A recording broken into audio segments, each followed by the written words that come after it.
what you see, like a battery. I'm staying charged on my feet, I'm like a factory.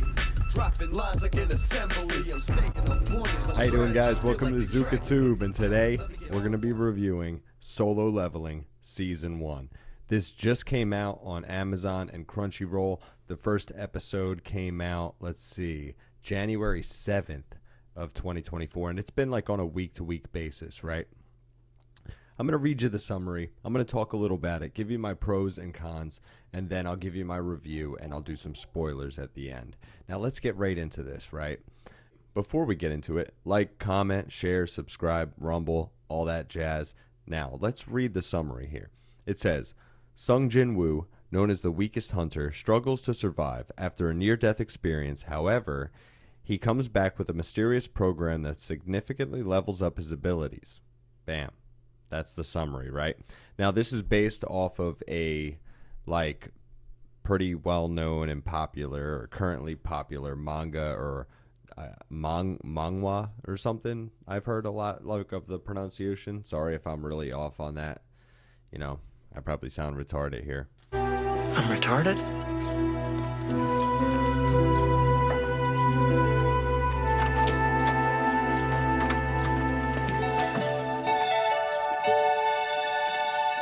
One thing I've noticed with a lot of these adaptations is that they obviously condense a lot in these, right? And that's one thing you'll notice here, right? You'll notice a lot of condensing of things overall. You'll see that, from what I've, read up on and stuff and looked into, because obviously when you see an anime and you start watching it, you're like, oh, this is cool, maybe I'll look more into it. And you realize that things are spread out once you start looking more into it over, quite a bit of chapters. I mean, this one season apparently is spanning stuff from what I'm reading about 30 chapters maybe, but it's all condensed. Now, the first thing I want to say is, it's this world where basically people can get powers, and all these different anime worlds, people can just magically get powers and boom, they got them. They could do all different types of things. They got magic and blah, blah, blah. Well, either way, this kid, he's the weakest kid. You know how that goes, right? And he can basically apply for a job. And he ranks as the lowest possible, fighter to go into these dungeons after this, event happened where basically portals started opening and these, demon things started coming out and attacking people on Earth, right? So then people started using these abilities they had and all this stuff to be able to go in and fight back. But obviously there's limits for people. All different types of people are all different skill levels and this and that, but there are limits. And this Jin-woo character, basically, after a really crazy bad experience in a really low-ranked dungeon, and he's a low-ranked character, but you thought nothing bad would happen and things got out of control and it was kind of a trap.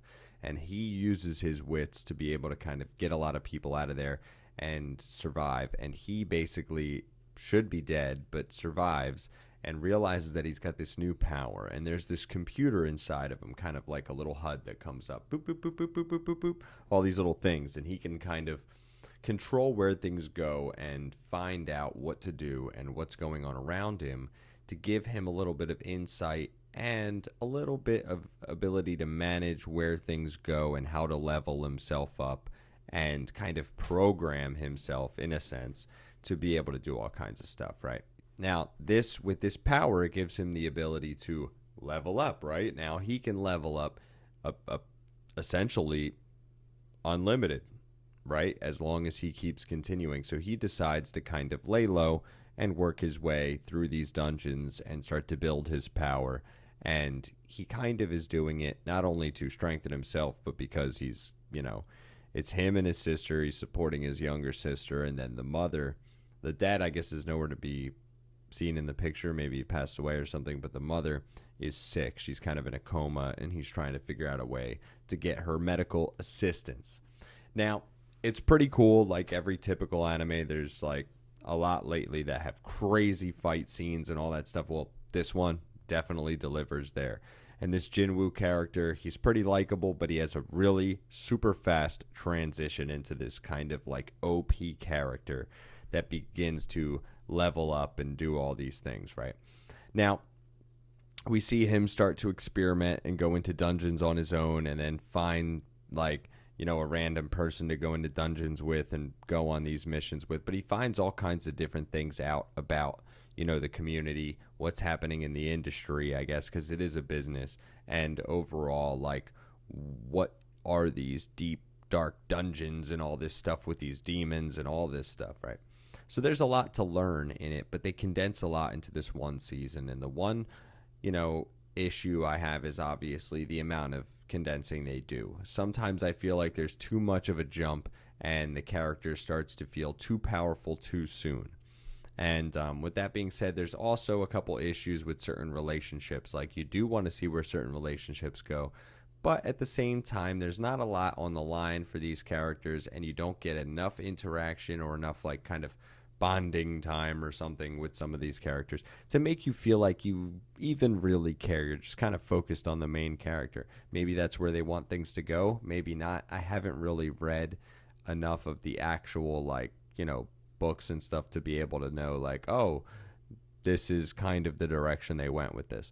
So you can let me know if you have, if that's the direction they went or not. But either way, the pros, right?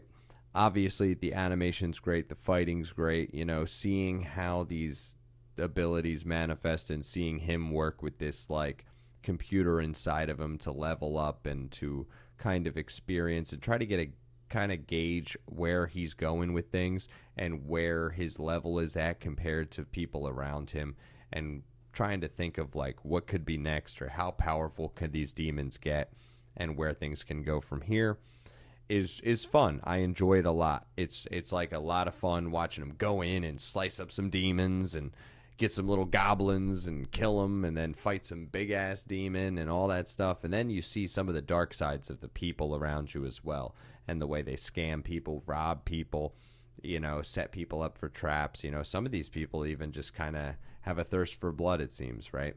And it's interesting to watch all of that as well. And as far as my overall review and my rating for this, I would give this like an 8 out of 10. It's very, very enjoyable, even though you can tell that they skip over so much from, like, the actual book itself, right? Super fun, super enjoyable stuff. But let's get into some spoilers now.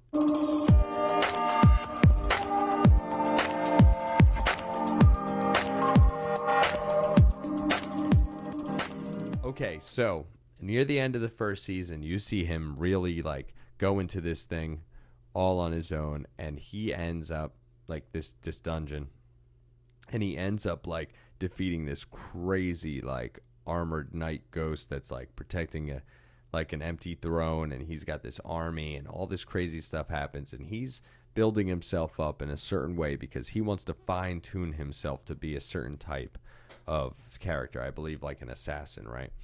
And it ends up, when he finally ends up beating this character, who should beat him, he's technically more powerful, but he ends up getting the upper hand, and his wit, once again, gets him out of a bad situation where he almost dies, and he becomes a necromancer, right? But that's cool, because then he can, like, summon all these characters after he defeats them and bring them into his thing, and now he can summon this knight and have them fight for him and with him. And you wonder where things are going to go from here, because, like, this is kind of crazy. And then you see, you know, a little quest going on as well with some of the, like, S tier level characters and stuff. So it's pretty gnarly, and I really want to see where things are going from there. And you think, like, if he's this powerful already, like, how much more powerful do people get? They don't really show you how crazy people can be from here, because, like, you would think he's, like, that dude at this point, or, like, in the top 5 or something, right?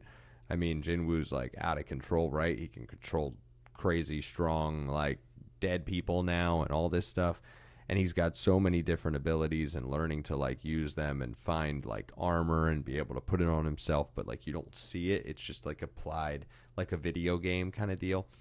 It's pretty interesting and fun too in that way. It's, like, in the whole video game standpoint, like, put into an anime, it's really cool. And they've done that before with other ones in the past and stuff, or things that have become video games from anime.